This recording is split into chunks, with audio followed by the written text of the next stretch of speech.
Sophia also says that I'm more suited to be the successor and president of the Thompson Company than you are, so please hurry up and sign this. My brother presented me with the divorce papers that Sophia had already signed.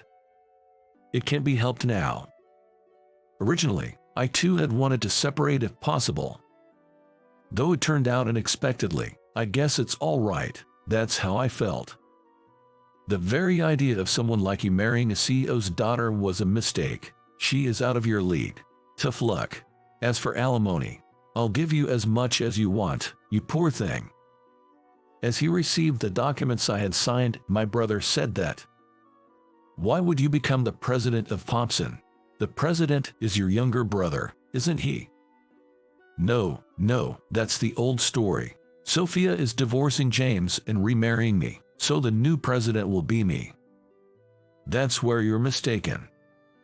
The lawyer said this with a laugh, but my brother didn't seem to believe it at all. When my brother found out this was true, "My name is James, I'm 32 years old. I work at Thompson Corporation, a major trading company. I belong to the sales department. It's a large company, so there are many employees who graduated from top national universities or well-known universities abroad, but I joined Thompson as a general sales employee after finishing high school. The reason I didn't go to college is due to family circumstances. In my second year of high school, the company my father ran went bankrupt. Until then, we had lived a relatively affluent life, but due to a large amount of debt, we had to leave our house. My brother, Brandon, was in his fourth year of college with only half a year left until graduation, and he already had a job offer. Thanks to our parents scraping together just enough for his final semester's tuition, my brother was able to graduate from college and left home as soon as he started his job. As for me, I still had half of my high school life left.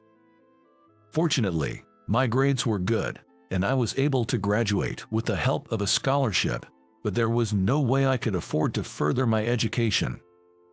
My parents asked my brother if he could help me with my education, but his response was cold. "I just started working, you know. I can't afford that at all. Sorry, but James will have to find a job." After being told that, I gave up on further education and got a job. I considered going to college on a scholarship, but the debt my parents had was too overwhelming. I could see a future where, if I went to college, one of them would collapse during those 4 years. If only my brother had contributed even a little to our household expenses, I might have been able to make it through by working part-time, but we didn't receive a single penny of support from him. On the contrary, he frequently demanded money from our already struggling parents, claiming his life was tough. While apologizing to me, my parents were still sending him some money every month. Honestly, I was furious. After all, I had given up on my education to work, yet my brother, who had graduated from a reputable university and secured a good job, was still depending on our parents. Isn't that money coming out of what I earned? Looking back, I realized my parents had always been lenient with my brother since we were kids, and I sighed at the memory. I just focused on doing my best at work. Perhaps because of my efforts, I gradually gained recognition at the company, and my sales performance topped the charts, regardless of my educational background.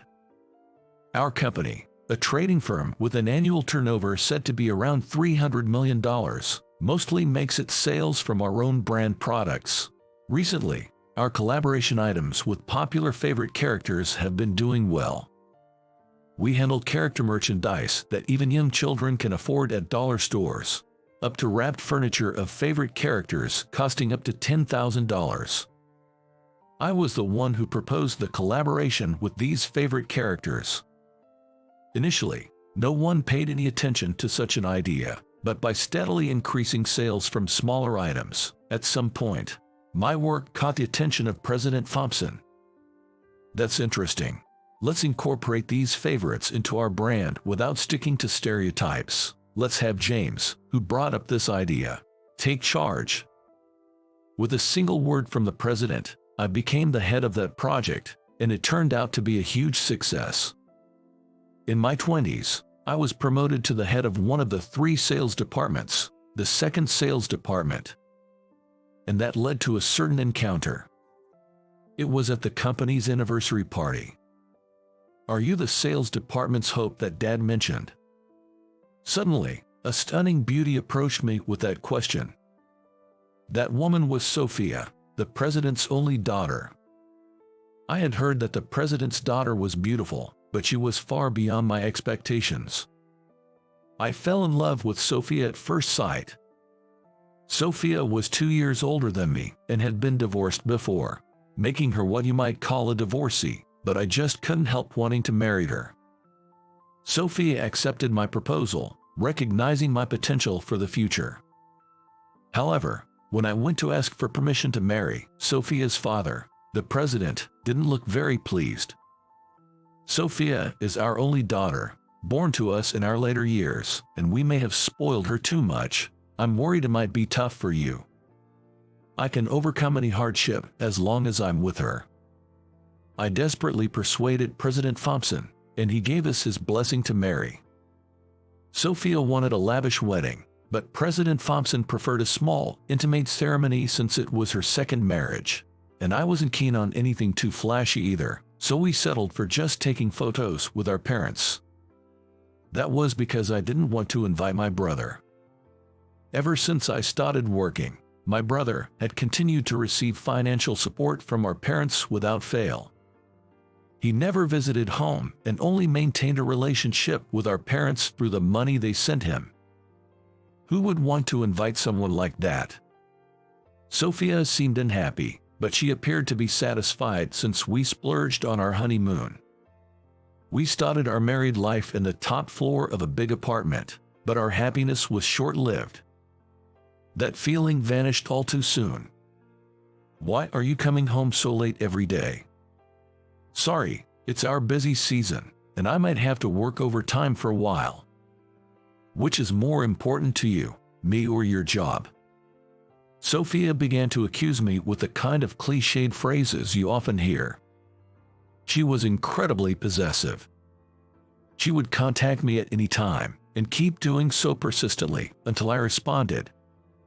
It didn't matter to her whether I was in an important meeting or in the middle of negotiations with a crucial client. And it's not as if she was particularly affectionate towards me, worried, or jealous. She simply didn't like it when things didn't go her way. Proof of that was her refusing to even speak to me when she wasn't in the mood. There were times when I'd come home to find her not there, and she wouldn't contact me until the morning, having been out with friends. After a year of marriage, I was utterly exhausted. I had heard that her previous marriage ended because her husband was selfish and left her, but now I could understand why he might have felt compelled to leave. But Sophia was the daughter of the president, and I had begged her to marry me. It wasn't so simple to just call it quits. I tried my best to improve the situation. After all, she was someone I had once been so in love with that I had asked her to marry me. There was still love there. We had many discussions, trying to fix our flaws. And so, a seemingly calm life continued for a year. A little while into our second year of marriage, an unexpected visitor came to our house. "Wow, you're living in quite a nice place," as expected of Thompson's manager. My brother, whom I hadn't seen in years, looked too young and handsome for his age, 37 years old. Many people are deceived by his appearance. Even our parents have continued to dote on their son from childhood, managing to scrape together his college tuition and continuing to send him money even after our family's finances had collapsed. But why had he suddenly decided to visit now? Though I found it strange, he was still my brother, and I couldn't just turn him away. I welcomed him into our home and entertained him along with Sophia. "Sorry for dropping in unannounced. I wasn't invited to your wedding, and I haven't sent you a wedding gift either, so I decided to just come by." My brother said this and brought out an ostentatiously tacky vase, suggesting we display it in our home, That day passed without any particular issues, and we had a normal conversation before he left. Your brother, I had seen him in photos, but he's much more charming in person, and the wedding gift was lovely. Such good taste. Sophia excitedly told me this. It was irritating, but I had to admit, my brother was as handsome as an actor. We might disagree on the vase, but Sophia likes flashy things like that. And from that day on, Sophia began to ask about my brother constantly. Just like a fan wanting to know everything about their favorite star, she kept asking various questions, but honestly, I don't know much about my brother. After all, we have a 5-year age gap and weren't that close. Despite being disappointed by my words, Sophia and I started having various conversations like a couple for the first time in a while. Even if the topic was about my brother, it felt like we had returned to the days before our marriage, and I felt a sense of happiness for the first time in a long while. My brother also contacted me a few times, thanking me for the hospitality and saying things like, "We're the only 2 brothers in this world, so we should get along better from now on." I was somewhat pleased by his words. The resentment I had harbored against my brother for so long seemed to be fading away. A few months after I started communicating with my brother, something unexpected happened. "Please divorce me." I was shocked by the sudden request.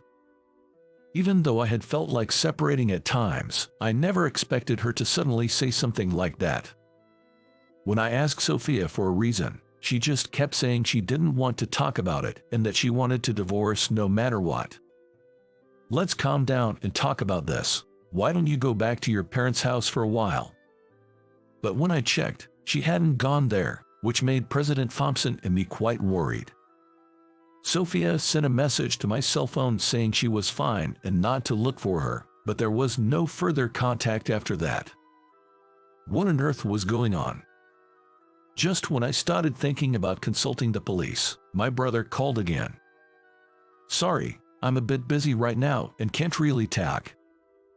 "Actually, that's what I wanted to talk to you about, so I called." My brother said something strange and set up a meeting at a certain diner. I had a bad feeling about it, but I couldn't just not go. I decided to go to the designated place. "Sorry for calling you out like this, but I thought it'd be easier to talk in a place with other people around." As I wondered what he meant, I had a feeling I knew what kind of conversation was coming. "Divorce Sophia, she's saying she wants to remarry me." Just as I thought. So that was the ulterior motive behind my brother's sudden visit.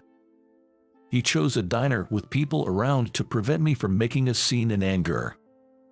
According to my brother, he secretly exchanged contact information with Sophia that time, and they had grown close since then. Sophia says I'm more suited to be the successor and president of Thompson, a glamorous handsome man, rather than a plain guy like you. So hurry up and sign this. My brother handed me the divorce papers that Sophia had already signed. It can't be helped. Originally, I too had thought about separating if possible. Though it turned out unexpectedly, I guess it's all right. That was how I felt. The very idea of someone like you marrying a CEO's daughter was a mistake. She is out of your league. Tough luck. As for alimony, I'll give you as much as you want, you poor thing. As he received the documents I had signed, my brother said that. Hearing those words, I was suddenly reminded of everything my brother had done up until now, and I felt my blood boiling with anger. I had to give up on going to college because my brother wouldn't support me. After I gave up on further education and got a job, my brother depended on my salary to continue receiving financial support from our parents. No matter how much I helped our parents, their fondness for my brother never changed. As I stayed silent and looked down, my brother, misunderstanding my silence, continued with more words. "Do you know how jealous I was when I heard you married Thompson's executive daughter? You, who barely finished school, are too arrogant. You're overstepping your bounds." My brother continued with disdain. As much as I want, right? Yeah, since I'll be rolling in the $300 million fortune, I'll pay you as much alimony as you want, 1 million, 2 million, whatever. Sophia said the same thing. Understood. I'll have my lawyer contact you later. For now, take this with you. My brother, smirking, put the papers in his bag and headed for the door. Of course, I didn't see him out. As I reached for the door from the living room to the hallway, my brother had one more thing to say. Oh, right. I'll be taking this apartment too. What? Sophia told me this place isn't in your name. That means you won't have any right to live here once the divorce is finalized, he said. As he looked around the room affectionately, he added, I understand you're going through a lot, so I'll give you about a month. I'm quite generous, aren't I? And left the room, praising himself. Say whatever you want. You'll be the one crying later, I muttered to myself. Imagining my brother's smug face turning into one filled with tears made me smirk with satisfaction. Soon after, my divorce from Sophia was finalized. It's a shame. I thought you two might have made it work, President Thompson expressed his regret. I'm sorry, I apologized. No, I'm the one who should be apologizing. I'm truly sorry for raising a daughter like that. President Thompson apologized in this manner. No, it's my fault. If only I had connected more with Sophia, I reflected. Still, I wonder why your brother did such a thing. I explained my thoughts to President Thompson. Perhaps he couldn't stand the fact that someone he looked down upon, like me, had become a director at a top-tier company, and moreover, had married the daughter of a company president. Everything about it probably irked him. He must have been biding his time, waiting for the right moment. Though it would have been difficult right after the marriage, he seemed to be waiting for things to settle down a bit. He was confident in his good looks and thought that if he made a move, Sophia would surely fall for him. And his plan did succeed. I think he believes that Sophia's husband, the successor to Thompson, is the president himself. Well, he's free to think what he wants. The president and I exchanged a wry smile. I immediately hired an attorney, including a claim for damages. I began preparing for divorce proceedings. Both of them seemed willing to pay any amount, and it looked like they were ready to agree to any other conditions as well. I first contacted my brother. I told him that my lawyer would bring the documents, so I wanted him to come to the diner where we had talked before. Unlike you, I can have a gentlemanly conversation, so it could have been at the law firm or that apartment. My brother responded with a tone that could be taken as either confidence or sarcasm. It was hard to tell. Well, it's fine if we can have a gentlemanly conversation to the end, but just to be safe, I told him, and I could hear a triumphant laugh from the other end of the phone. Having conveyed what I needed to, I emphasized the importance of keeping to the scheduled date and time before hanging up. On the appointed day, my brother and Sophia arrived right on time.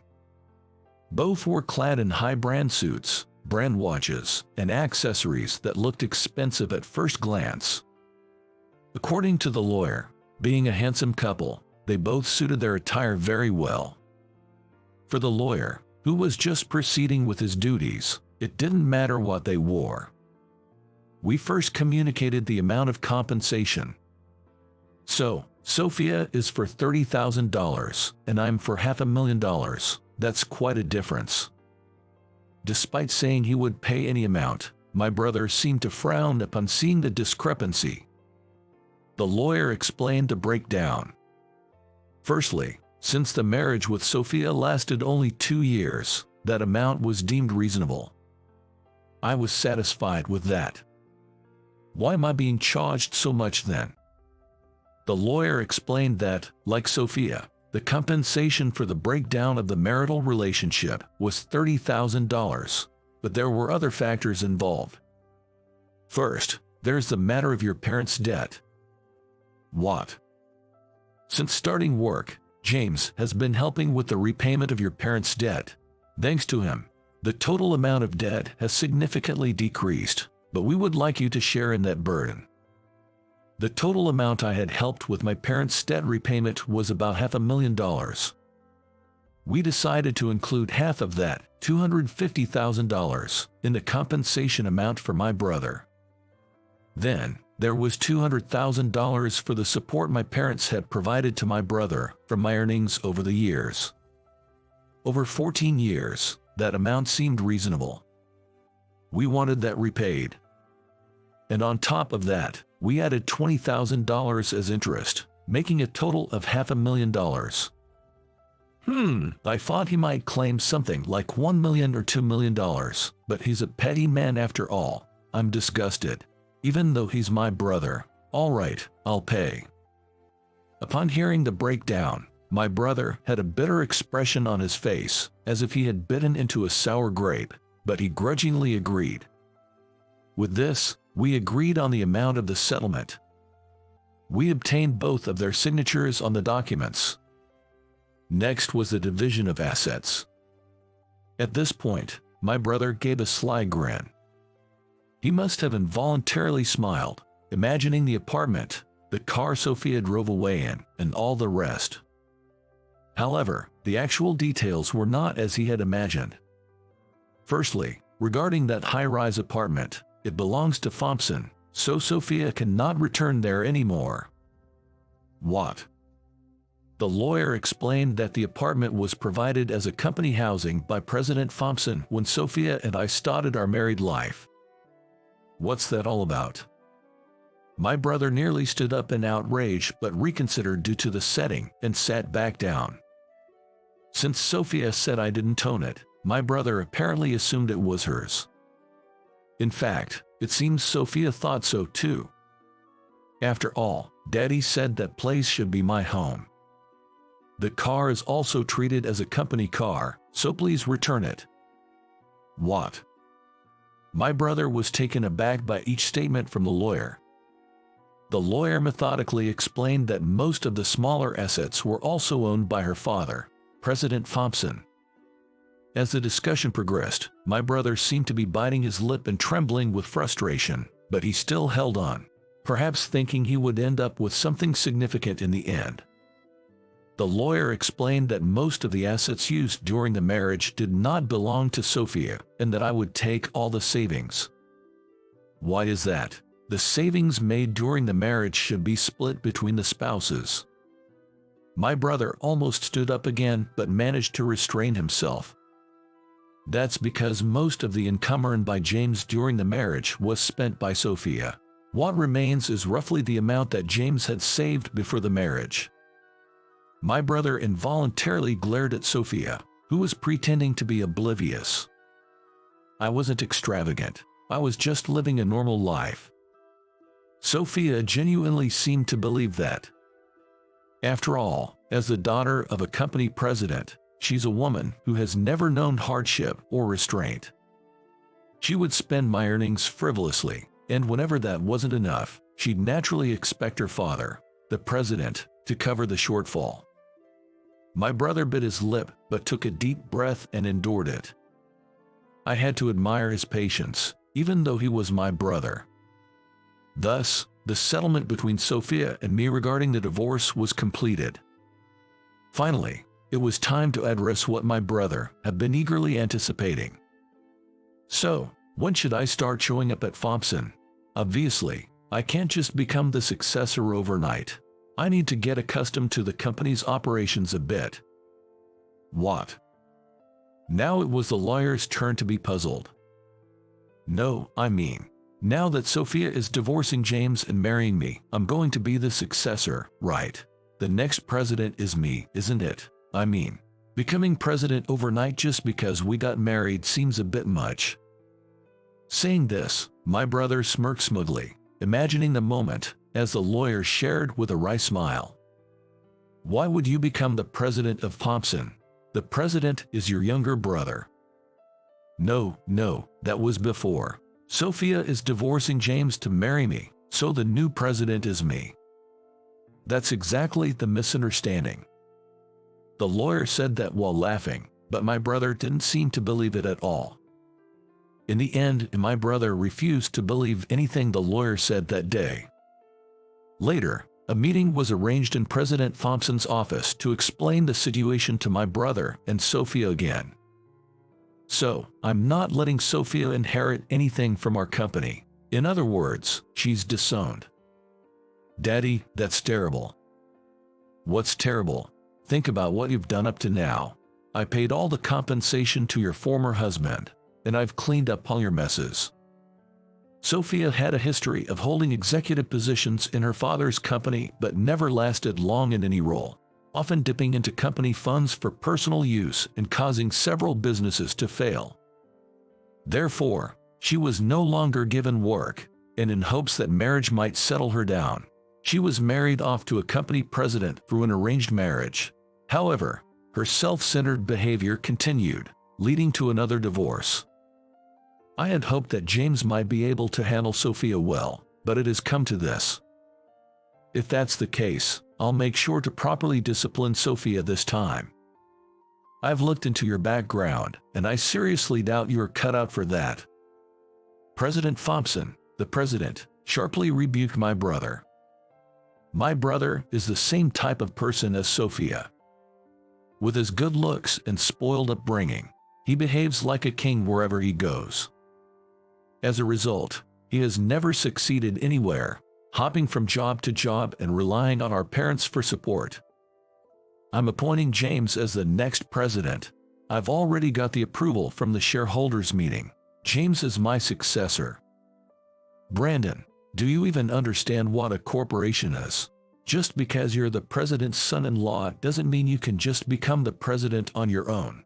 I was recognized by the shareholders based on my achievements. Hearing this, my brother slumped down dejectedly, while Sophia, seemingly feeling no more than a child scolded by a parent, stormed out of the president's office.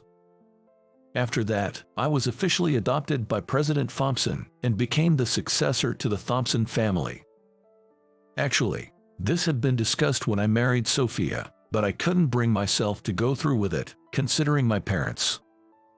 Despite being treated differently from my brother, they are still my biological parents. But my parents were complicit. They thought my brother marrying Sophia would secure their own future. I decided to disown my parents. President Thompson, who disowned his daughter, and I, who disowned my parents. Bound by our shared understanding of each other's pain, we became a family tied together by a harsh bond. I came from a poor family and built Thompson into what it is today, after losing my wife, who was by my side during those times. At a young age, I spoiled Sophia too much out of pity, raising her to be the person she is now. President Thompson, no, my father, said this with a sad look on his face. He knew me well, having been with the company since right after high school graduation. Because my biological father's company was like a subsidiary to Thompson. He was well aware of my parents. How they carelessly drove their company into the ground, caused trouble for their employees, and, without any remorse, only lamented their bad luck. And despite being raised by such parents, he had always been watching over me, working hard and honestly. That's why I thought you might be able to do something about Sophia, but I ended up putting you through a lot of hardship. I'm sorry. After being apologized to, I realized I had received the love from him that I never got from my biological parents. Even though we've disowned them, I believe neither I nor my father can completely abandon our blood relatives. But we also know too well that reaching out too easily is a mistake. If they ever truly reflect and wish to live honestly, we'll be there to support them from a distance. Though that day may never come, I want to keep hope alive. After that, my brother and Sophia apparently turned to my parents. I'm not sure if they've officially registered their marriage, but they seem to be getting by somehow as a family of 4. Now that their debts are cleared, they should be able to make it through somehow. I hope they can support each other and live honestly. Lying incompetence will surely get fired. Saying that, Senior Manager James abruptly hung up the phone. On the day of an important meeting, while I was on my way to work, a traffic accident occurred right in front of me, and I ended up being late to the office because I was helping with the rescue efforts. When I told James about it over the phone, he just laughed and said, "Don't lie to me." No matter how many times I insisted it was the truth, James refused to believe me and told me I was fired. After hanging up, I couldn't help but mutter to myself, "Lying incompetents get fired." Who's getting fired? At that moment, a group of men appeared. This was the beginning of my journey, overcoming numerous challenges and meeting heroes along the way. My name is Michael.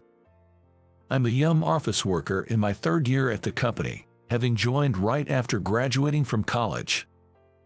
By the third year, you start to get assigned more significant tasks, and I was beginning to find real satisfaction in my work.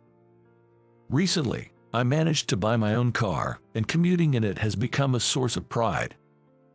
Every time I look at my car, I can't help but grin, thinking about how my diligent savings paid off. Now, shopping trips and drives are my weekend highlights. I've been getting along well with my colleagues, and overall, I feel fulfilled. However, there's one problem in my otherwise content life. Every day, I endure harassment from James. From petty harassment like not giving me the documents distributed to everyone in the department or excluding me from the gifts James brings back from business trips, to more serious issues like him answering calls meant for me and saying, "Unfortunately, Michael isn't here right now." He tends to slack off a lot, right in front of me. Such actions have been seriously hindering my work, and I'm honestly fed up with it. Incidentally, this harassment from James isn't just within our department. It's targeted specifically at me across the entire company, and no other employee faces anything like this.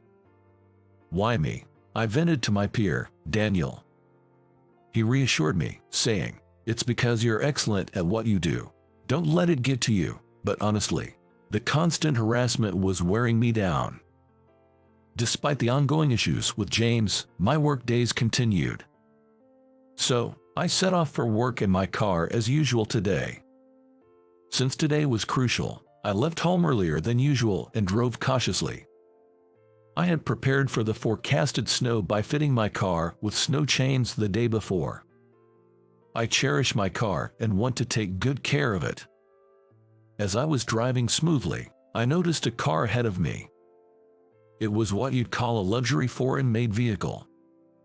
I thought to myself, "Nice, I'd love to get a car like that next time. It looks comfortable to ride in and fun to drive." Just as I was daydreaming, the luxury car suddenly skidded. "What?" I exclaimed, and almost simultaneously, the car crashed into a lamppost with a loud bang. I quickly pulled over to the side of the road, jumped out of my car, and rushed towards the damaged vehicle. When I ran over to the car, I saw a man in the driver's seat.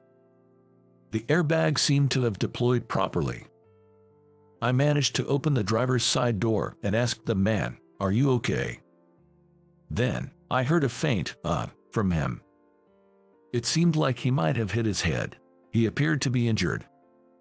Looking around, I noticed there were no pedestrians, likely due to it being earlier in the morning than usual.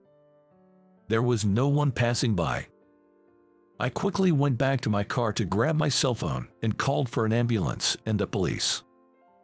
After explaining the situation and urging them to hurry, I decided to administer first aid to the driver. I have some basic knowledge of first aid from regularly attending courses in my neighborhood. That said, I'm just an amateur, so I can only do basic things. But it's better to do something than nothing at all. "Can you hear me? I've called for an ambulance." I shouted while tapping the driver's shoulder, and he let out a weak caw.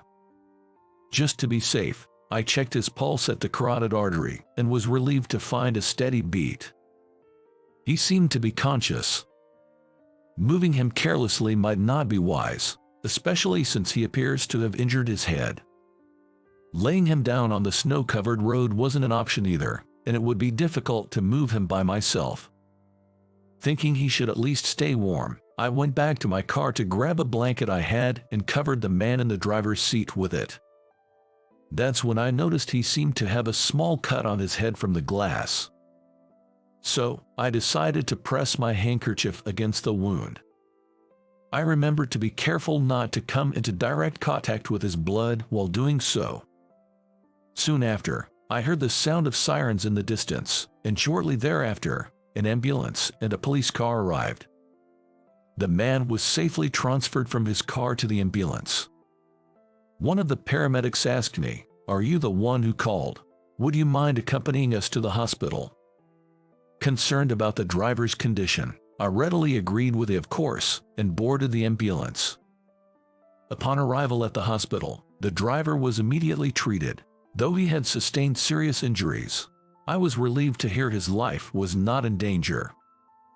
My relief was short-lived. Soon after, a person in a police uniform approached me, saying, "You're the one who called, right? Can you explain what happened?" Leading to a questioning session. By the time everything was concluded, it was almost noon, with the sun fully risen. I had left home early for today, and then I realized I hadn't contacted my office at all. Oh no, today of all days, I need to call them, my phone. I searched my pockets only to find my phone was missing. Why, I definitely had it this morning when I made the emergency call. I racked my brain and remembered leaving it in my car when I went to get the blanket. And my car was still parked on the side at the accident site. The hospital wasn't too far from the accident scene. I decided to hurry back to the site. Actually, there was a reason I left home earlier than usual today. It was the day of an important meeting at the company. A new project had started a few weeks ago, and I was one of its members. Incidentally, James was also a part of the team. Today was the day we were to present our directions for the project. I had prepared the necessary documents, but they, along with my laptop, were all in my car. Although I had saved the same files on my office computer, I had found a mistake in them, which I intended to correct early this morning at the office. I regretted leaving everything behind. And now my phone was in the car too. I should have worn my smartwatch that syncs with my phone. That way, I wouldn't have missed any notifications. With these thoughts, I finally made it back to the scene. My car was still parked on the side. I was relieved it hadn't been towed. I had locked it, so I quickly unlocked it to find my phone and work bag still there, untouched. Relieved that nothing was stolen, I was shocked the moment I saw my phone. The sheer number of missed calls and messages on WhatsApp was overwhelming. This is bad. Sweating profusely, I hastily tapped the screen and called my office, only for James to answer. "Hello." It's Michael." "James, it's Michael." I was so flustered I introduced myself twice. It's you. So you finally decided to skip out, and on the day of an important presentation, no less." "It's not like that. There's a reason actually." I proceeded to explain everything about the accident. "And that's why I left my phone in the car." At that moment, I heard James let out a chuckle. "Ha ha. Who's going to believe such a story? As if an accident would just happen to occur right in front of you. Just admit you were slacking off." Frustrated by James's condescending tone, I insisted. "It's the truth. Please believe me." "Yeah, lies. Ever heard the saying, liar today, thief tomorrow?" It was clear he wasn't going to believe me. As I was despairing, he said, "By the way, about today's presentation, I used the documents you saved on the company computer, presented them under my name. Thanks for the hard work." "What?" "He presented my work under his name." "Yeah, I hadn't prepared anything, so it was convenient to use yours. You didn't show up, and we couldn't reach you, so it worked out perfectly. Kill two birds with one stone, right?" "How is that a good thing?" I couldn't help but ask back. "So you were saying you stole my work?" I just made use of it. And it's been decided we're going with the direction of your documents. So, as it stands, those documents were made by me, which means you are no longer needed." Laughing loudly, James added, "Lying incompetents get fired right away. Too bad for you." And then he hung up. James's words echoed in my mind as the call ended. Lying incompetents get fired. Could I really be getting fired? I stood there, stunned. Then I heard a voice from behind. "Who's being called a liar?" Turning around, I saw a man wearing sunglasses standing there. He had a strong build and was dressed in a black suit. Who might you be? Could this man be part of the mafia? I was inwardly terrified by this sudden encounter.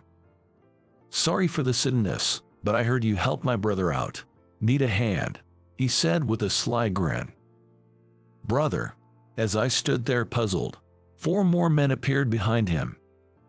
Among them, one stood out, a gray-haired man wearing a suit with a distinctive pattern, radiating an aura far different from the other 3. I realized I needed to explain why I missed today's meeting and headed to the company. Upon arriving at the company and heading to a certain location, I unexpectedly ran into James along the way. Seeing me, James said, "What are you doing here? Didn't I tell you you're fired?" So I retorted, "It's not yet certain whether I'm fired. I'll say it again. I was late because I was helping with an accident and went to the hospital, then explained everything to the police. It wasn't intentional." James just laughed again. "Like I said, you could come up with a better lie. Nobody is going to believe you. I even submitted your resignation for you. HR should be processing it by now." Seeing James's smirking face, I realized it was pointless to argue with him. I decided to give up on talking to him. "James, that's enough." After saying just that, I continued towards my destination. I heard from behind, "Hey, HR isn't that way," but it didn't matter to me since I wasn't heading to HR. I reached my destination and knocked on the door. "Come in," I heard from inside, and opened the door. "I apologize for the long wait. Thank you for your patience," I said to the people inside. "No problem at all," was the reply.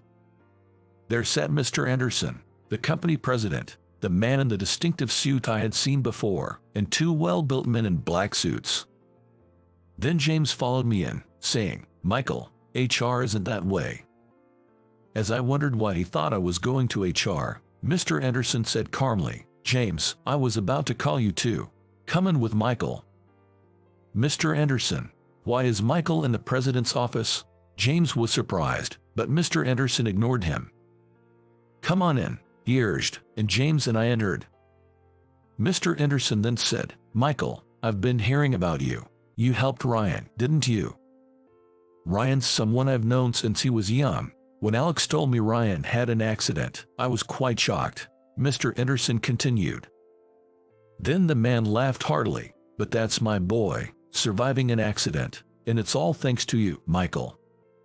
Seeing James clueless at my side, I decided to fill him in. "James, this man is Alex, the boss of the White Tiger family." As I said this, James stepped back. "The White Tiger family." The White Tiger family is a well-known mafia in this region. This man is the boss of the mafia. He's the one who saved my son this morning, a lifesaver for my son's life. I heard about it from Alex. Michael, your response was admirable. "No, it was nothing.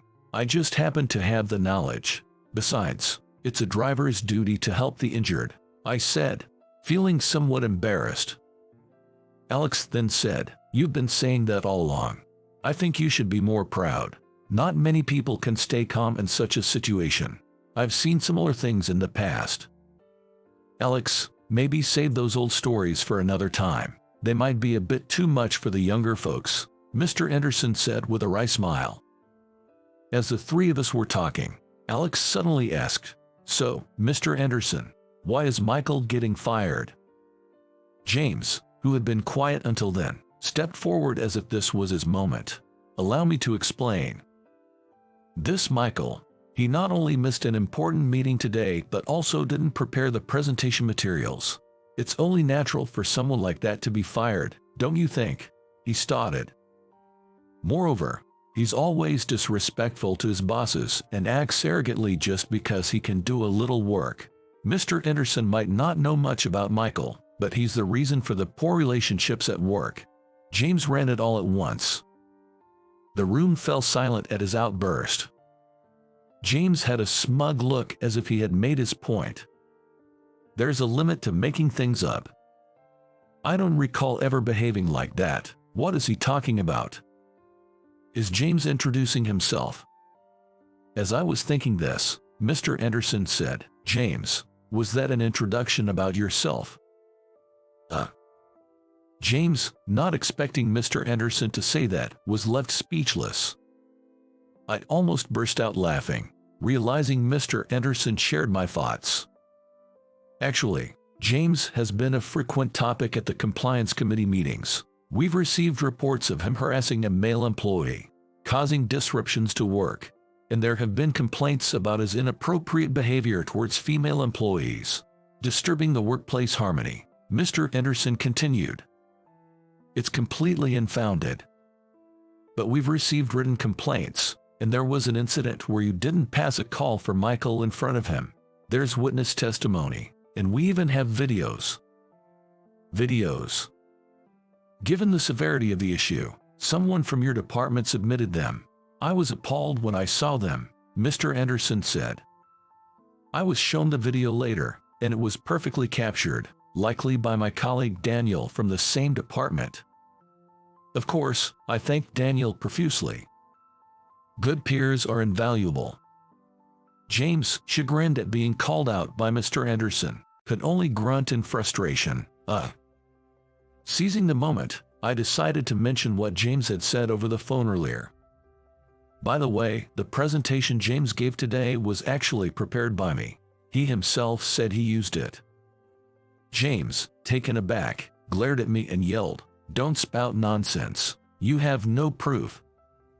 True, I didn't record that moment, but I do have proof that I prepared those documents.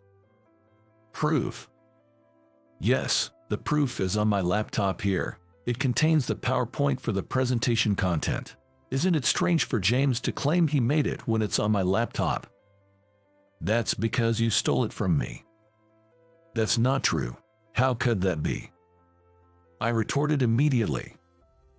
However, that's weak evidence, Alex said, and Mr. Anderson nodded in agreement.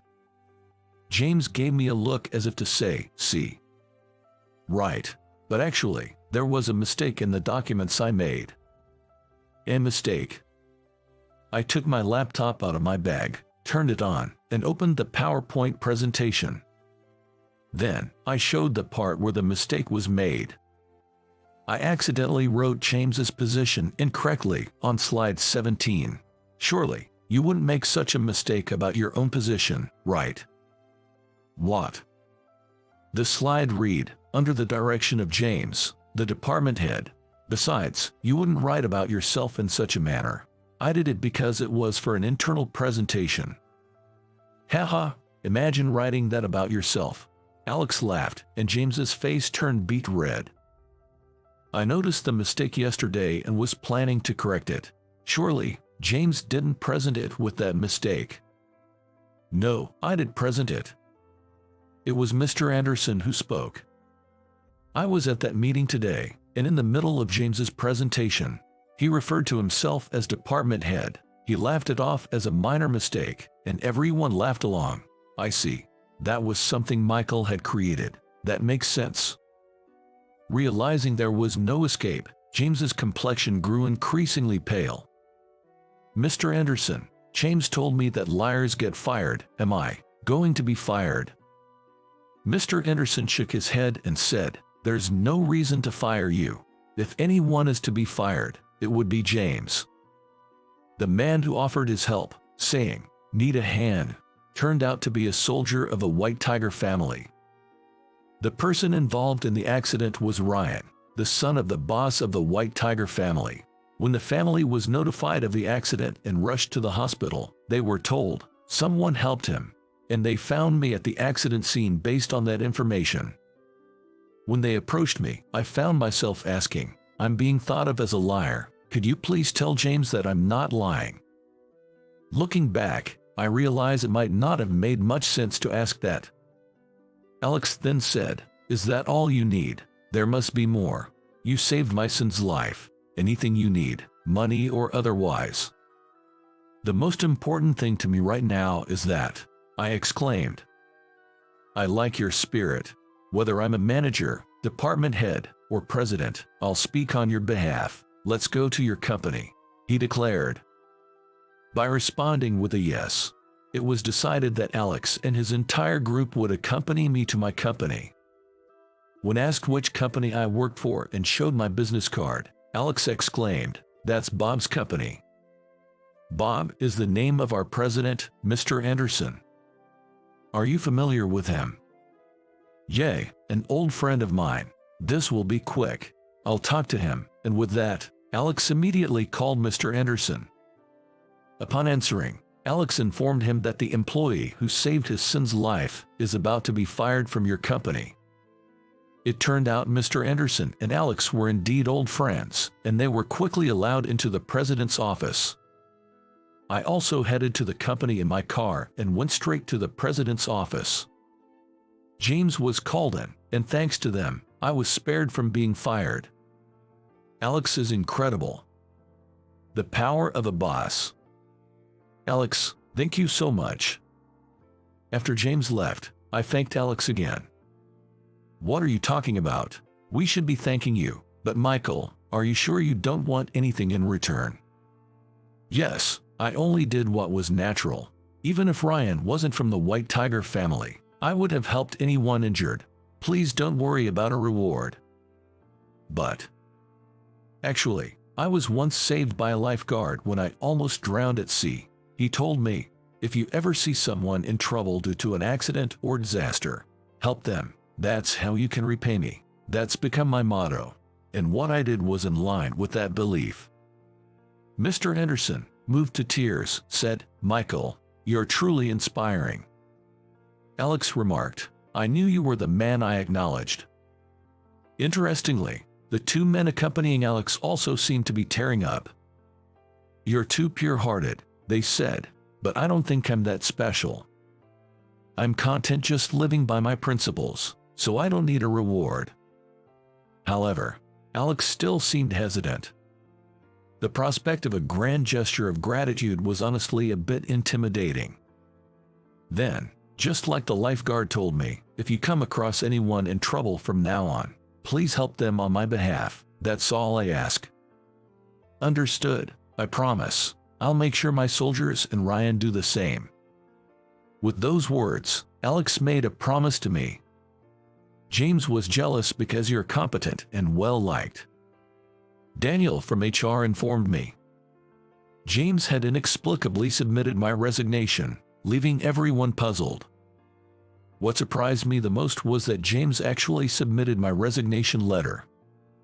It seems James had been bad-mouthing me to Mr. Anderson and the department heads, scheming to get me fired by claiming such an employee was not needed.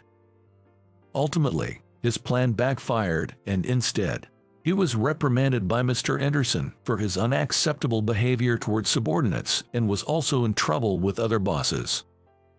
Despite James pleading not to be fired due to his past actions and the maliciousness of his behavior, it was decided that he was the one who would be let go from the company.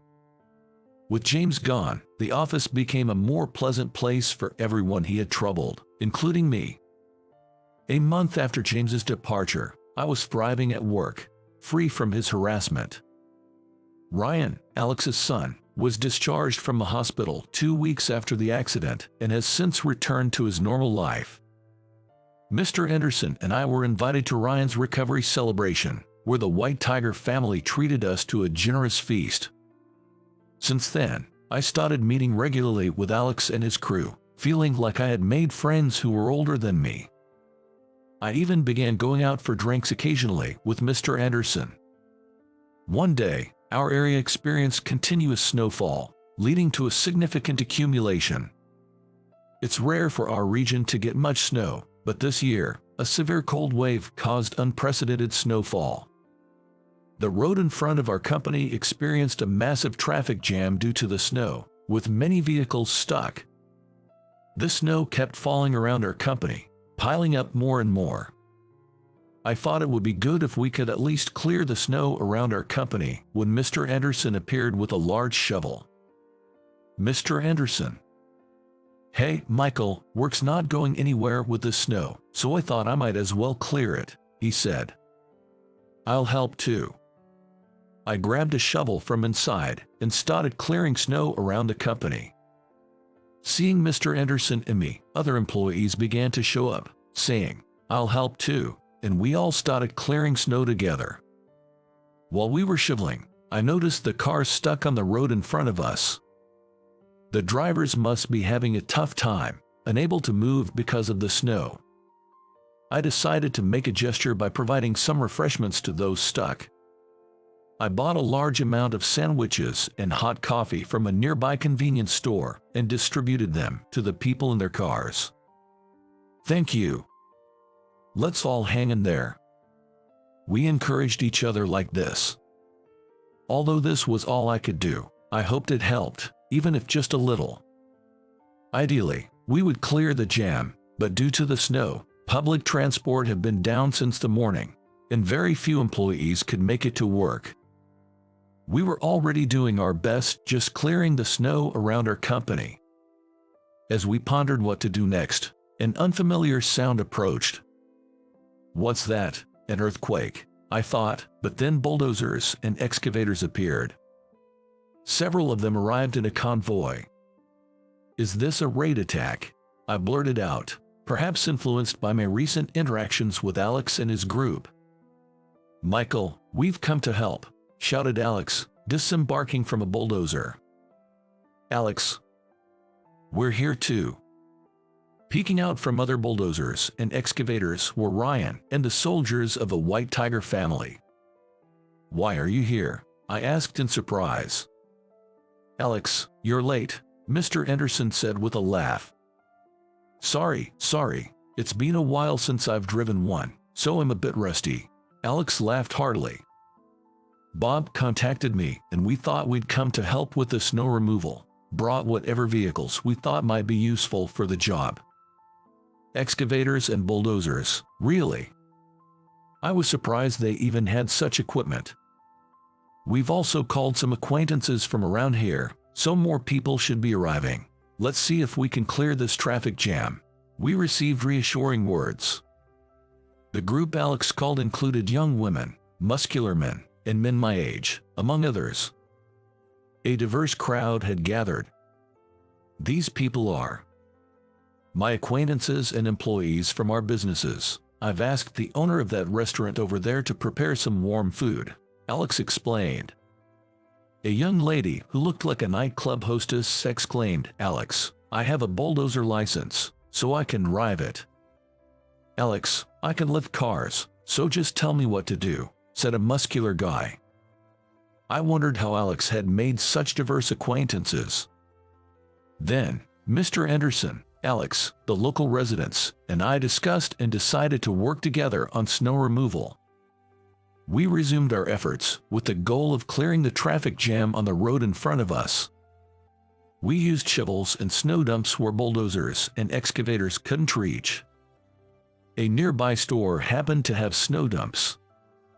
A woman who owned a cafe said, I don't have a snow dump, but I have a dustpan, and used it for shoveling snow, while a man who worked at a hostess bar used buckets for snow removal. People from various industries cooperated.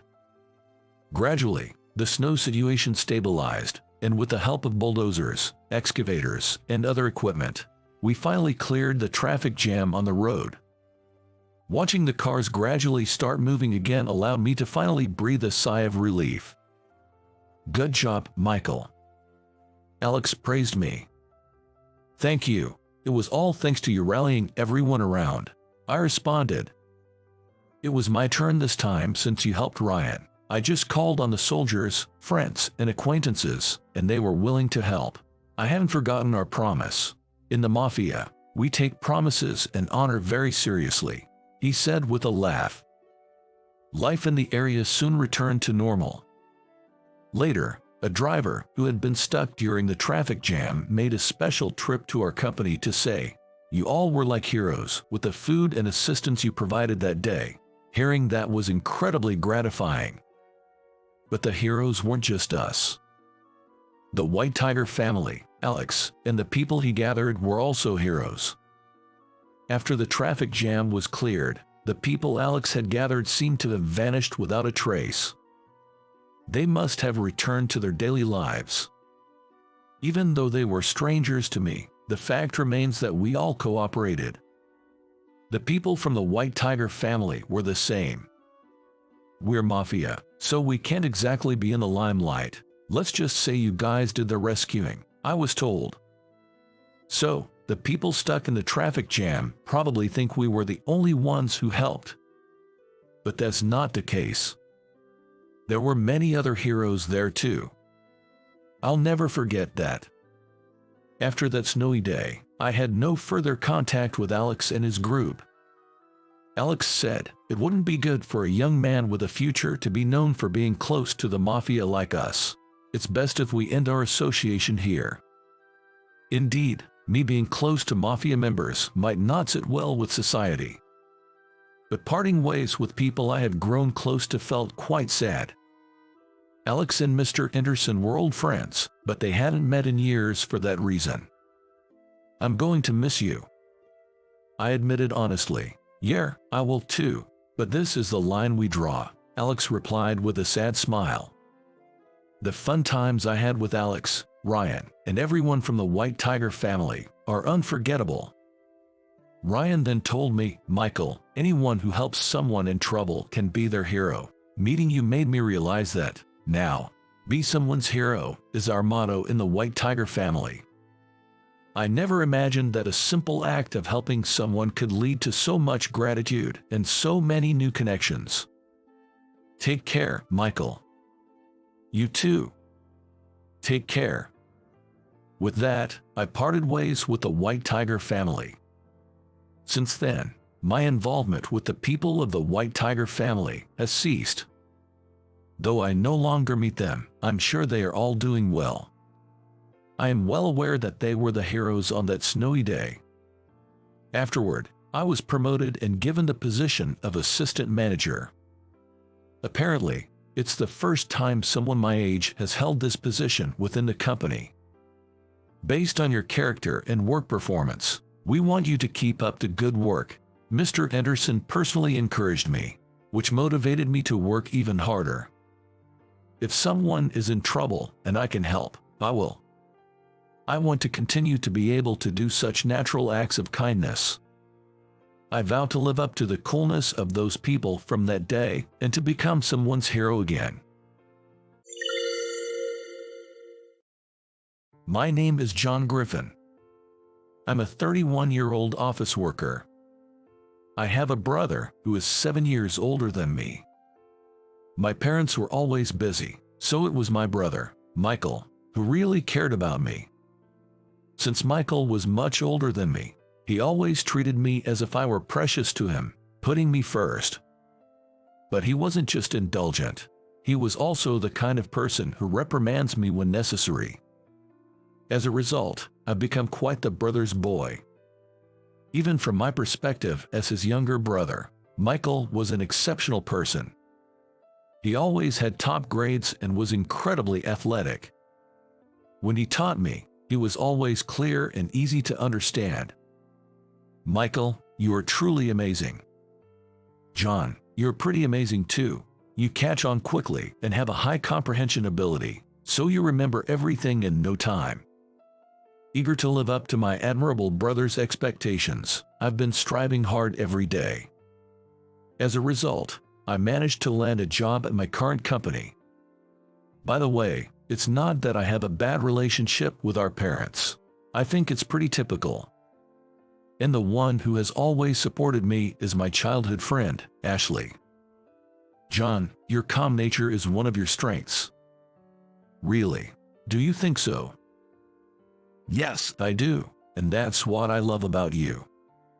She's always been quick to notice whenever I was troubled or lacked confidence about myself, and she would say that to encourage me. Ashley has always been by my side as a childhood friend. Now, she's by my side as my wife.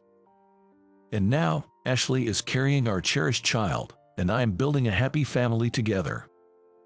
I think the atmosphere at the company where I work is very good. Everyone is friendly and supportive, helping each other out. Whenever I have some free time, I actively offer my help. I'm truly glad to be working at this company. Instead of chatting, get back to work. Except for just one person. The moment department manager, Elizabeth, appears, the warm and friendly atmosphere turns tense. She was recently transferred to our department due to a personal change. I graduated from a prestigious university, you know. You lowly folks should just follow my orders. Elizabeth seems quite proud of her academic background, bringing it up at every opportunity. It appears she's been asking everybody about their educational background. In doing so, she seems to have concluded that she is the most highly educated among us. I'm more concerned about work performance than academic credentials, so I wish she would focus on her work instead of boasting about her educational background. What university did you graduate from? And then, she asked me about my educational background. It was a busy period, and I was already finding her troublesome. I didn't graduate the university in the States, anyway. What? Are you just a high school graduate? No way. Being a high school graduate these days means you're incompetent, aren't you? I tried to brush her off and get back to work quickly, but Elizabeth just assumed I was a high school graduate and started mocking me. I don't usually mind such things. People have different opinions, after all. Besides, Elizabeth believes that she, being a prestigious university graduate, is the most important and correct, and she doesn't need to listen to anyone with lower educational background. So, if she just looked down on me, I could ignore it, but... Hey you, the low-educated. Finish this job by tomorrow. Wait, Elizabeth, isn't this your job? And the deadline is supposed to be next week. Since you're incompetent, all you need to do is follow my orders. It's troublesome when she dumps her work on me and harasses me like this. My colleagues helped me through it, but the atmosphere in the department had turned tense and uncomfortable. John, are you okay? You seem a bit tired. As soon as I got home, I let out a sigh, and Ashley asked me about it. She works at the same company but is currently on maternity leave and unaware of the situation at work. I wanted her to focus on preparing for the baby, but I decided to vent a little. Actually, I've been targeted by someone troublesome, and she has been dumping her work on me. That sounds tough. If you want, I'm here to listen to more details. Taking advantage of her kindness, I ended up telling her almost everything about Elizabeth. I never imagined that our conversation would be passed on to someone else. John, can we talk for a second? Sure, what's up? One day at work, my brother, Michael, called out to me. Both Michael and I had moved out of our parents' house, and since we work in different departments and hold different positions, we rarely get the chance to talk. Even though we keep in touch regularly, I was puzzled why he chose this moment to talk. I heard quite a bit from Ashley. I couldn't help but smile wryly at his words. Ashley has been my childhood friend, which has also led to her having a close relationship with my brother. There's no romantic interest between them, and I worry about nothing because Michael is deeply in love with his wife. To avoid any misunderstandings, they've made a point of not meeting without me and my sister-in-law present, and they always show me any communication they have, just to be thorough. Now, he's showing me their messages exchanged as he speaks. I think it's a bit much, though. If you need me, I'm willing to step in. It's okay.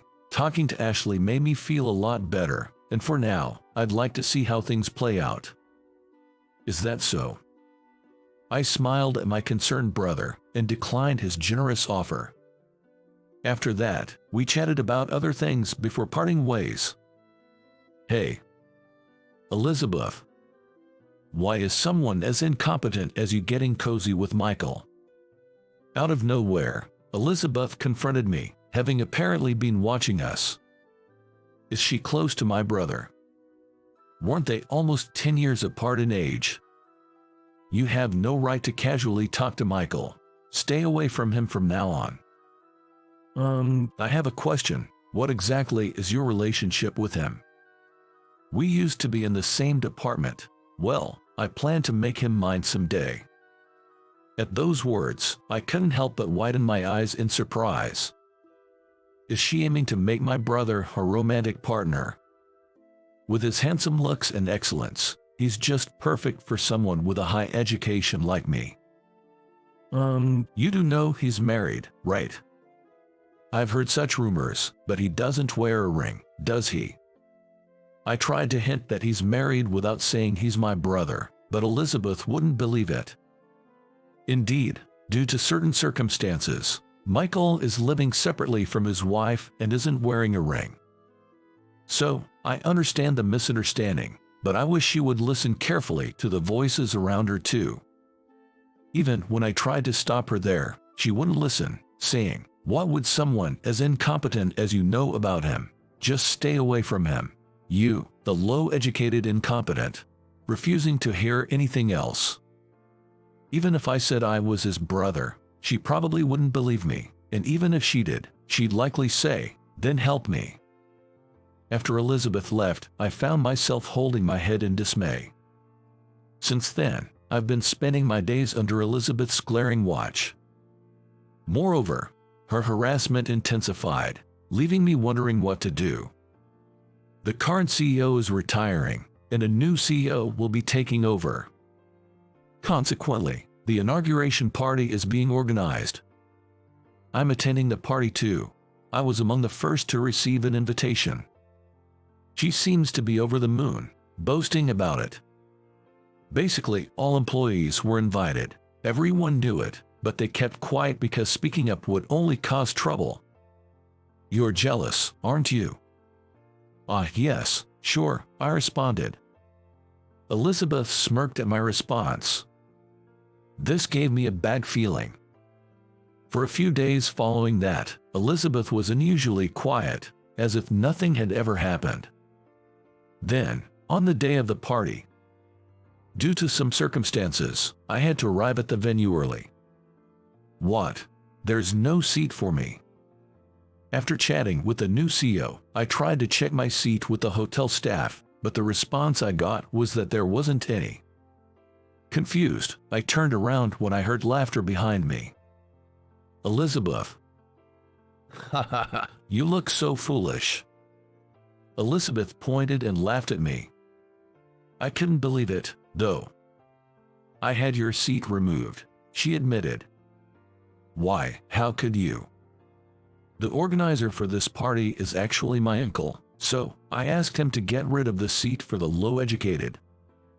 I was stunned that someone would actually do such a thing. As I stood there, flustered, I noticed someone looking at us in surprise. Their shocked expression actually helped me regain my composure. There's no seat for the low-educated, so you should leave. In the center of the party venue inside a luxurious hotel.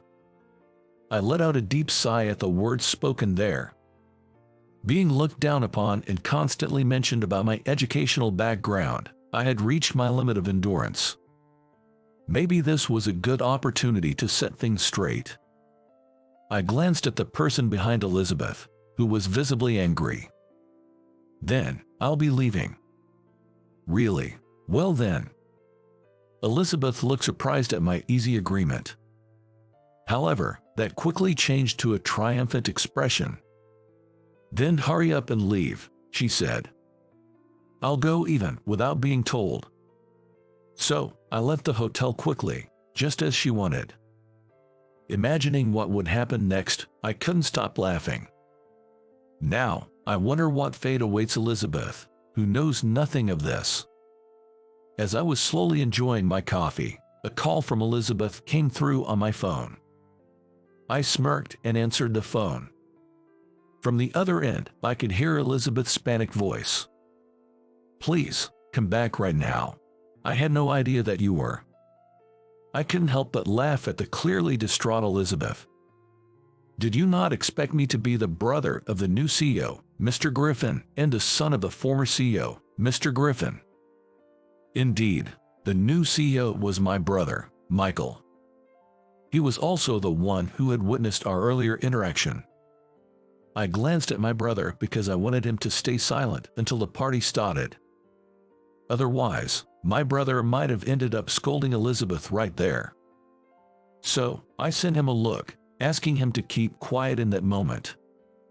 "Unfortunately for you, Elizabeth, I indeed am the son of the former CEO, Mr. Griffin. Our father, the former CEO, Mr. Griffin, is a remarkable man whom both my brother and I deeply respect. One day, we discovered that he had fallen sick.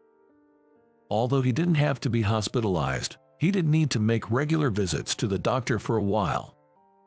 The question arose, who would take care of him? Both my brother and I were busy with work, and our mother had recently injured her leg. It was my sister-in-law who stepped up. Being a former doctor, she moved in with our parents to care for them. Of course, we also visited them regularly, and above all, my brother frequently traveled between our parents' home and his own home. My brother didn't move in with our parents because he's busy with taking over as CEO, often coming home late at night, so he frequently returns to his own place, which is closer to the office. For these reasons, it currently feels as though they are living separately. Additionally, my brother has a metal allergy, which is why he doesn't wear a ring. This isn't a secret. Most executives are aware, so it's not something we openly declare. Most of the executives knew I was part of the Griffin family, so I never felt the need to mention it to Elizabeth specifically. Really? Well, you probably wouldn't have listened to me anyway. This party was not only to celebrate my brother officially becoming CEO, but also to announce our father's recovery and to introduce my sister-in-law as his wife to the entire company. And there, I was to be introduced as his brother and also to be introduced as someone who would become his right-hand man in the future. However, Elizabeth's action of sending me away disrupted the plans, turning the event into an opportunity to reprimand her instead. While on the phone with Elizabeth, I opened a messaging app and saw a message from my brother, "Come back." So, I stood up and left the cafe. In fact, I didn't go back home. Instead, I waited while having coffee at a nearby coffee shop. This allowed me to return to the venue quickly. "Sorry to keep you waiting." As I entered, all eyes turned to me. While receiving such gazes, I headed towards where my brother and the others were. "Well, you must have hard time, John." There was my brother, smiling broadly, and Elizabeth, looking like she might cry. Seeing me, Elizabeth immediately began to apologize profusely. "I'm truly sorry. I can't accept your apology. I won't forgive you." Without looking at Elizabeth, I responded and smiled at my brother and the others.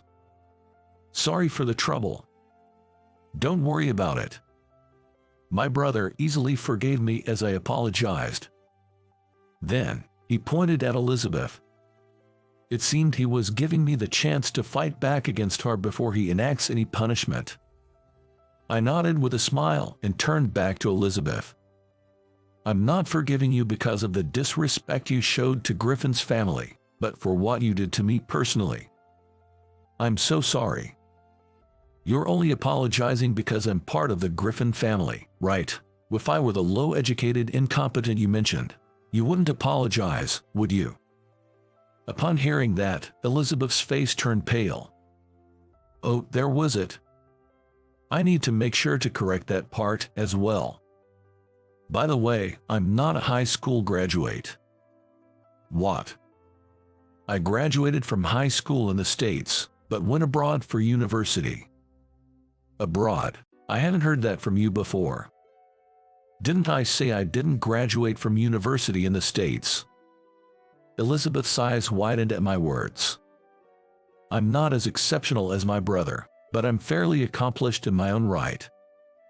That's why I went abroad right after graduating from high school.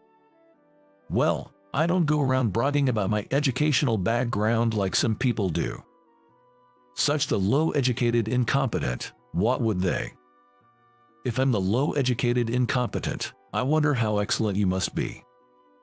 At that question, Elizabeth fell silent. Then, my brother stepped forward. We will consider the consequences of this incident carefully. At his words, Elizabeth's shoulders slumped in defeat. John, will you stay for the party? No, I'll be going home. I want to see my wife. I had planned to leave early after a brief introduction. After all, my pregnant wife, Ashley, was waiting for me at home, so I wanted to see her as soon as possible. Understanding this, my brother gave a wry smile, but this time I went home on my own accord. Hi honey, how was your day? You could have stayed a bit longer and enjoyed the party. The party is nothing compared to how important Ashley is to me. My beloved wife was waiting for me at home, and the thought brought a genuine smile to my face. I began to harbor special feelings for Ashley during our high school days. Back then, I was deeply troubled. Though I now hold nothing but respect, I felt a terrible inferiority complex towards my family members. My brother was outstanding since our school days, and our father was the CEO, while our mother originally serving as his secretary. Born into such an elite family, I felt almost crushed by the pressure. I have nothing. That's not true. You're amazing in your own way. My grades aren't even close to my brother's, and I've never been recognized in sports. You and your brother are different. Besides, you have something unique that only you possess. I had no confidence, feeling as though I had nothing to offer and that those around me looked down on me. Of course, no one had actually said that to me. My family, especially my brother, made time for me despite their busy schedules, but as an adolescent, I wasn't able to fully appreciate it.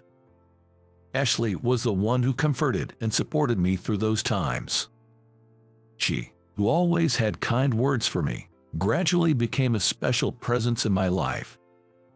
Thank you for everything, Ashley. It's nothing. I just can't leave you alone.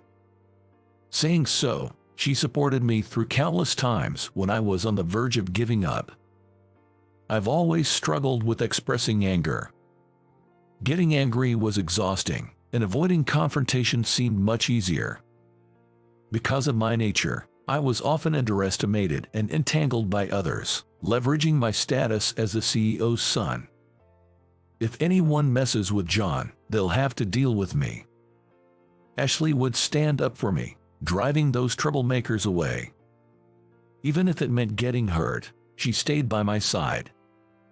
I wanted to protect her, who has been so supportive. With that thought, I resolved to become stronger both mentally and physically, and accepted the offer to study abroad that my father had proposed. Aren't you going to tell Ashley? No, and don't you say anything unnecessary, okay? I left for overseas without telling Ashley anything. If she had found someone else by the time I returned, I decided I would give up. With that thought, I graduated successfully and was greeted at the airport by Ashley and my brother. Welcome back, John. After she said that, I confessed my love to her, and we began dating. Eventually, we got married, and now she's carrying our first child. Hey, Ashley, thanks for everything. What are you suddenly talking about? You talked to my brother, right? That's how I was able to fight back. So, of course, you've been special to me since we were kids. I can forgive anyone who hurts you," Ashley said with a smile. "I still have a lot to learn, it seems. To be protected by the person I wish to protect. How ironic. In return, make sure both our child and I are exceptionally happy, okay?" "Of course, I will." I firmly promised to make a happy life for Ashley and our future together. The next day at work, Elizabeth was nowhere to be seen. I learned from my brother about Elizabeth's circumstances. She was indeed transferred to our department due to a personnel change, but in reality, she was moved here because she had caused problems elsewhere. The issue was her stalking behavior towards my brother. It came to light through reports from my brother and others around him, and under normal circumstances, termination would have been considered. But unfortunately, my father's illness was discovered around the same time. Due to the sudden need to undertake the handover process, the matter was overlooked, and in the meantime, Max, the executive vice president, and her uncle, covered it up. The matter was settled with just a departmental transfer. "You should have told me. I didn't want to worry you. You've always been gentle, not the type to lash out, but you worry enough to make yourself sick." That's irrelevant now, isn't it? I'm known for being too gentle and mild-mannered, according to those around me. Just because I don't get angry easily, doesn't mean I think I'm too gentle. So, what happened to Elizabeth and Max, the executive vice president? Both of them are currently suspended. Well, consider it a brief respite. My brother is very capable, but perhaps because of that, he shows no mercy.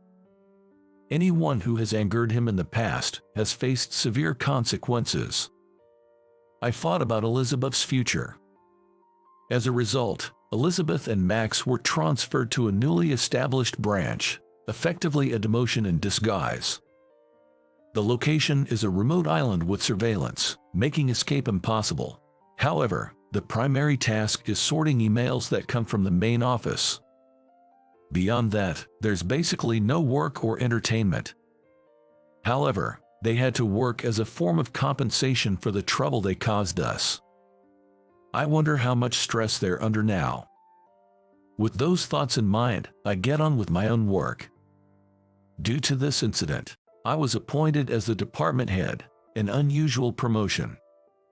Fortunately, since Elizabeth had already been delegating her work to me, I was able to take over without any issues. Keep up the good work and climb the ladder. You're going to be my right-hand man someday. To live up to my brother's expectations, I'm continually working on improving myself. Years later, we now have 2 children. My brother doesn't have any kids, but he dotes on ours. Pursue the path you love. You don't have to force yourself to go to college, and on the other hand, it's okay to study abroad. But never forget to be considerate of others. Education doesn't determine everything. Make sure to see people for who they truly are. That's what we teach our children.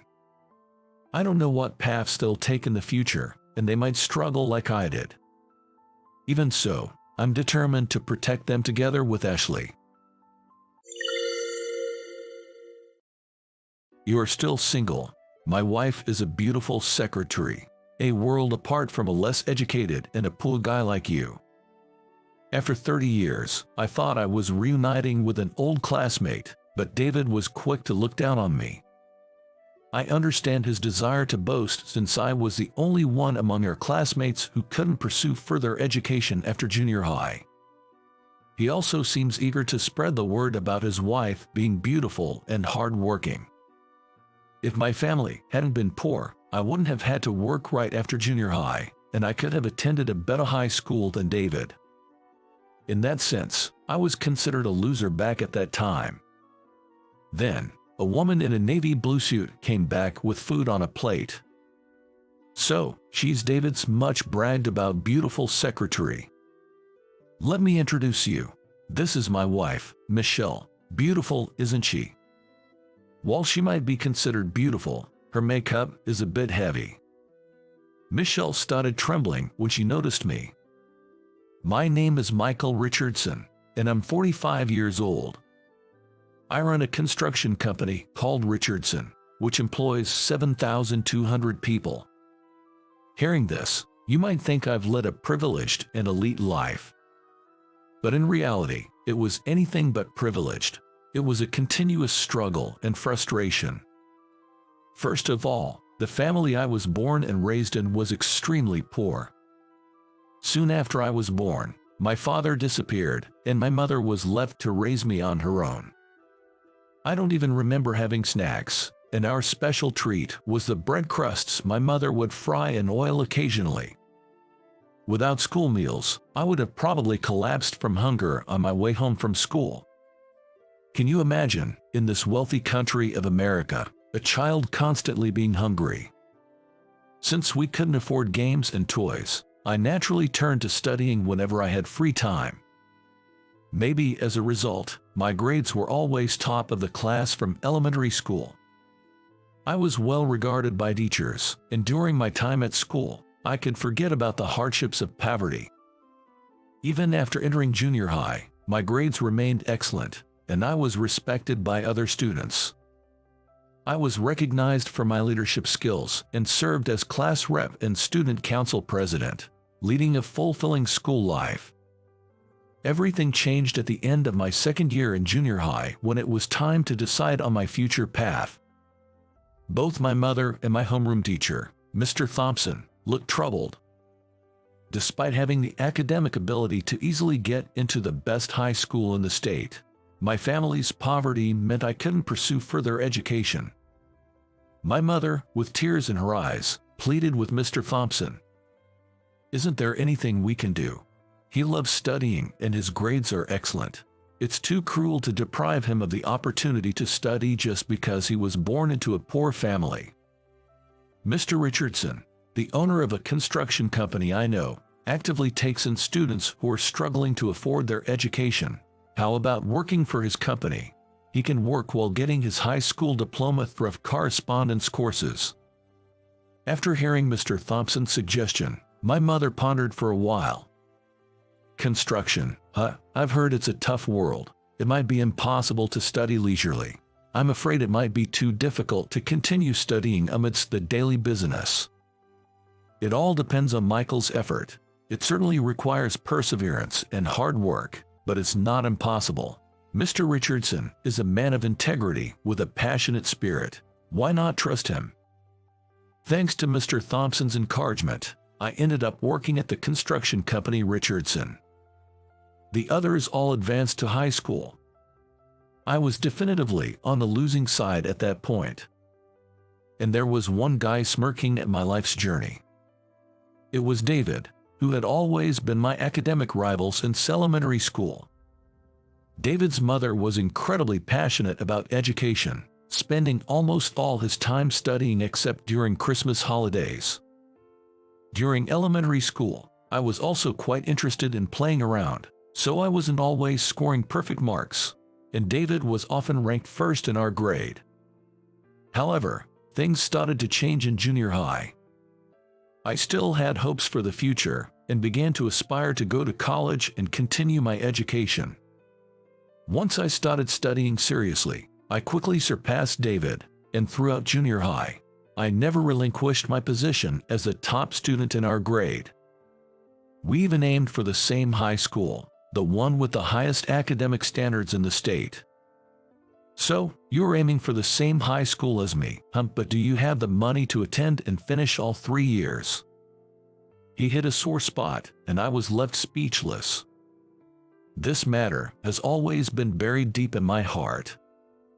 There was no point in telling my mother, as it would only make her sad, and mentioning it to other adults would bring nothing more than sympathy. While everyone else took high school life for granted, it was an unattainable future that seemed all too bright for me. The only selfish request I made during this time was, since I won't be progressing to higher education, at least let me take the entrance exams. That year, I achieved the top scores among those who took the exams, which somehow made it easier for me to accept my situation. After graduating from junior high, David went on to further his education, while I started working at Richardson. The construction industry is dominated by men and is a place where loud voices can be heard everywhere. Mr. Richardson, the president of Richardson, personally trained me on site, even though I was still clueless about many things. In the beginning, I stayed in a room at Mr. Richardson's house, where I could sleep and wake up. I managed to secure time for studying at night and worked hard on my assignments with all my might. It was around this time that Mrs. Richardson was pregnant, and they soon welcomed a new member to their family. A lovely girl named Sarah was born. Sarah became very attached to me, and whenever I was away from home for work, she would cry loudly and look for me. "Sarah really likes you, Michael. She won't stop crying even when held by her father, but as soon as you hold her, she smiles." As I gained experience working with other carpenters on site, it became apparent that I was better suited for office work, like calculations and designing, so I started focusing on administrative tasks. I quickly learned how to work with computers and became an invaluable member of the team. Eventually, I graduated from a correspondence high school. For me, this felt like a closure, so I decided against pursuing college. By the time I was in my 30s, I was entrusted with significant responsibilities in managing the company. Having someone in management who knows the field can significantly change how work is done.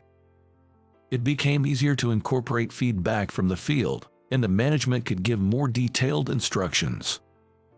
The company's performance soared, the number of employees increased, and the company grew significantly. What was once a medium-sized construction company had now become a major corporation. By that time, Sarah had turned 18 and was growing into a beautiful young woman, which was a joy to witness. Our relationship remained close, and Sarah began to harbor feelings of love for me. Gradually, my feelings evolved from a reliable big brother to someone who would protect Sarah at all costs. One day, Mr. Richardson took me to a high-end restaurant and presented me with a surprising proposal. "Michael, do you have a girlfriend or someone you love?" "No, not really. I enjoy my work." "Then, would you consider marrying Sarah? She insists on marrying you, and I'd rather have her with someone I trust like you than an unknown person." As I stood there bewildered, the sliding door at the back opened and Sarah, dressed in a beautiful dress, came in. Finally grasping the situation, I straightened up and greeted her. Even though we both knew how we felt about each other, I still wanted to make a formal proposal. "Mr. Richardson, please allow me to marry Sarah. I promise to make her happy." Sarah shed tears and whispered, "Thank you."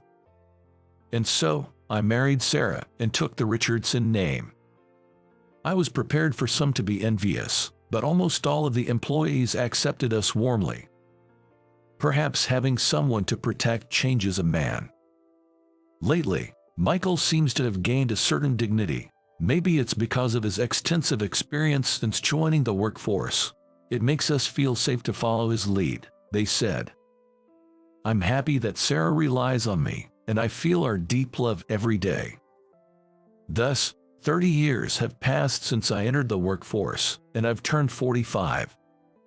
At this significant milestone, I became the second president of the company. A significant land development project was set to take place in the heart of our state, and our company, Richardson, was poised to play a crucial role. That evening, a networking event for companies involved in the state's land development was held in a large hall at a hotel. I attended with 2 other employees, heading towards the venue. In the hotel's largest hall, men from the construction industry gathered, creating a buzzing atmosphere of excitement. Not only were employees from companies already involved in the development present to deepen relationships, but many salespeople from companies looking to participate were also in attendance. Furthermore, this networking event welcomed families, and I spotted a few women who appeared to be the wives of construction company presidents. Sarah mentioned she might join us if she finished her household chores in time. The employees I brought with me quickly joined the line for the buffet-style food upon spotting it.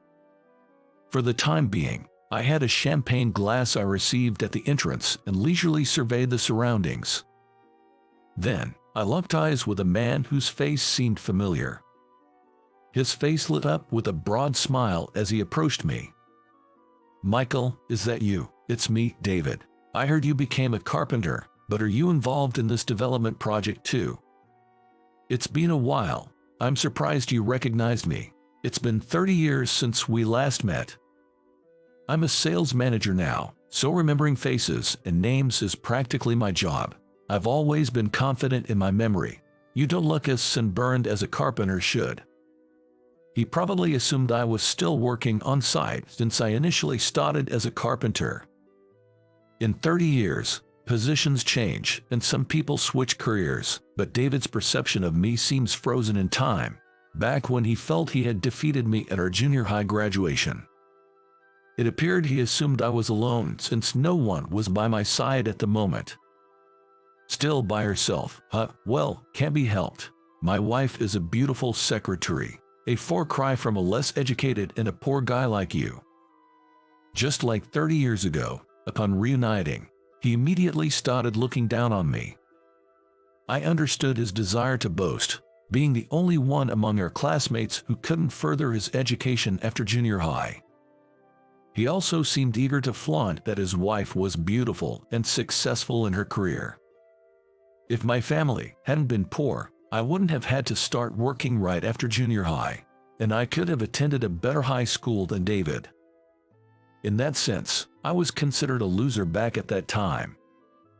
At that moment, a woman in a navy blue suit came back with food on her plate. "So, she's David's much bragged about beautiful secretary." Her attire was modest, likely due to her role as a secretary, which probably didn't allow her for much flamboyance. "Let me introduce you. This is my wife, Michelle. Beautiful, isn't she?" I glanced at Michelle and smiled.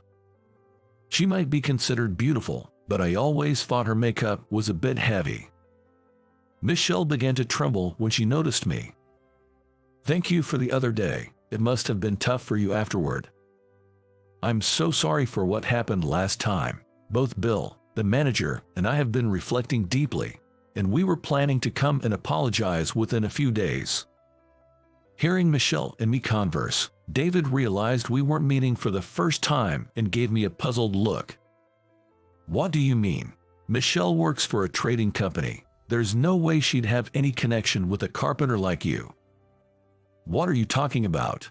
This gentleman is Mr. Richardson, the president of Richardson Construction, the leading construction company in the state. We supply many products to them, but I made a huge mistake the other day." Michelle was the secretary to the sales manager of one of Richardson's suppliers. David had presented her as if she were his personal secretary, but her role wasn't that high level. Recently, we had arranged a meeting with Bill for direct discussions, but it was left hanging due to a scheduling mistake by Michelle. Michelle apologized profoundly. "I know it's not the best timing, but could you give us another chance, considering my husband? I promise such a disrespectful mistake won't happen again, please." "Because of your husband. Well, I know your husband. We're not exactly close, but all right, please be punctual this time." "Thank you so much." Michelle continued to express her gratitude, almost in tears. David was initially dumbfounded but gradually turned pale as he understood the situation. "Richardson, that's a major corporation. You're its president. How can someone who has a low level of education become a president at your age?" "What do you mean how? It's the result of hard work. I've been part of the workforce longer than most, which probably means I've put in more effort." Michelle nodded deeply, impressed. "We're well aware of your achievements. You were reputed to be highly capable, but what's more commendable is your respect for the people you work with." David's mood soured even further. Seeing his proud and beautiful wife praising me, whom he looked down upon, must have made him feel belittled. "So, you're married too?" "I guess it's about that time. I got married when I was 23. How long have you and Michelle been married, David? You married quite young. I got married at 32. We were both career-oriented, living a work-centered life. It seems like they are what you'd call a power couple. Having financial stability and a wife who always dresses elegantly, alongside both spouses advancing their careers, would indeed be something to boast about. Michelle looked around. Is Mrs. Richardson not here? I've heard she's beautiful. I've been hoping to meet her. My wife should be arriving soon. I'll introduce you then. Just the mention of my wife being beautiful seemed to sour David's mood. But he probably assumed it was just an exaggeration since she's the wife of a significant client. Then, Sarah arrived briskly. Sorry I'm late. The kids just wouldn't go to sleep. Both David and Michelle were taken aback by Sarah's youthfulness. How old are you, ma'am? You're quite young. It's surprising. She's 30 this year. She was born the year I joined Richardson. To me, it feels like I've watched her grow up and waited until she was old enough. That's like a dream for many men, isn't it? I couldn't help but feel somewhat flattered, scratching my head to hide my embarrassment. I filled Sarah in about David and Michelle. I decided I would marry Michael since I was born. I rushed into it as soon as I turned 18 because I was worried someone else might snatch him away. What a lovely story. Are your children quite grown now? They're still young, 5 and 3. We wanted to spend time just as a couple for a while after getting married, traveling abroad and playing golf, enjoying a prolonged honeymoon. Nodding with a smile at Sarah's innocent words, I could sense that Michelle's heart was in turmoil. It was probably because of Sarah's noticeable pregnancy. Sarah loves elegant simplicity and doesn't seem like she's bogged down by the care of small children. The jewelry, bag, and shoes she's wearing are all top of the line. She only buys limited edition items from well-known brands, and her friends, who also love branded goods, are envious of her collection. Michelle, who seems to have a keen interest in branded goods, appeared to feel down comparing her possessions to Sarah's. I thought marrying David would mean a financially comfortable life, but his spending habits are so extravagant that I still need to work to manage our finances. That's why we ultimately decided against having children. Michelle bit her lip in frustration. Seeing Sarah tenderly caress her belly must be painful if Michelle had to give up having children for her career. Men can be a father even at an advanced age, but it's not the same for women. David, who had been listening to the women's conversation, seemed displeased. There's no point in talking about it now. Besides, you're just as bad with money. Normally, when both spouses work, they contribute equally to the household, but you keep splurging on your bikes, leaving me to foot the bills. So much for your beautiful secretary. You buy all those unnecessary designer bags and clothes. You don't need more than one, but you buy a new one every time a new collection comes out. As the argument between the couple escalated, Sarah excused herself to get some food, leaving the scene. I finished my champagne, pondering the life David had led. He went from the top high school to a prestigious university, landed a prime job in sales, and married a beautiful woman. Without children, he must have more disposable income than most. He probably enjoyed boasting about his life and having others envy him. But now, reuniting with me, he finds the person he looked down upon as living a far happier life. This mindset would only lead to disappointment when comparing himself to someone even more successful. I consider myself happy, but not by comparing my life to David's. Happiness isn't about feeling superior to others. I'm not the wealthiest person in the world, and my job has its share of difficulties. It's absurd to feel down when comparing oneself to the world's wealthiest. Since I'm at this networking event, I'm looking forward to new acquaintances. I started to distance myself from David. Just then, David grabbed my sleeve, stopping me. Hey, Michael, could we discuss potential business with your company? We've been focusing on expanding in Asia but face some setbacks. We're thinking of shifting our focus to this state's development projects.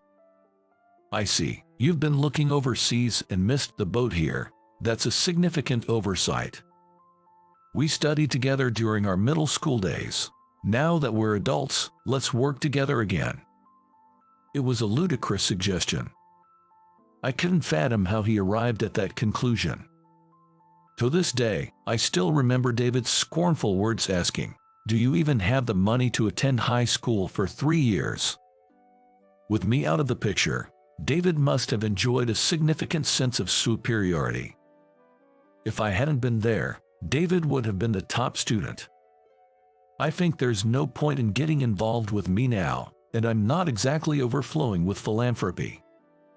Frankly, David's presence is nothing but a nuisance.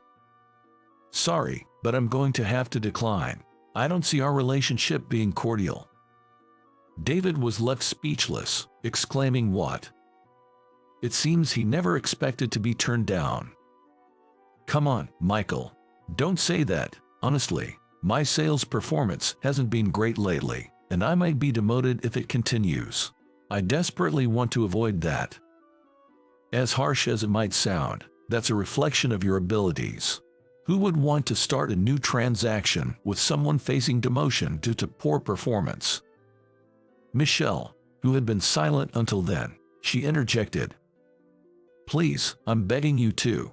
Despite what he says, if his performance doesn't improve, he might be fired. If David loses his job, we won't be able to maintain our lifestyle.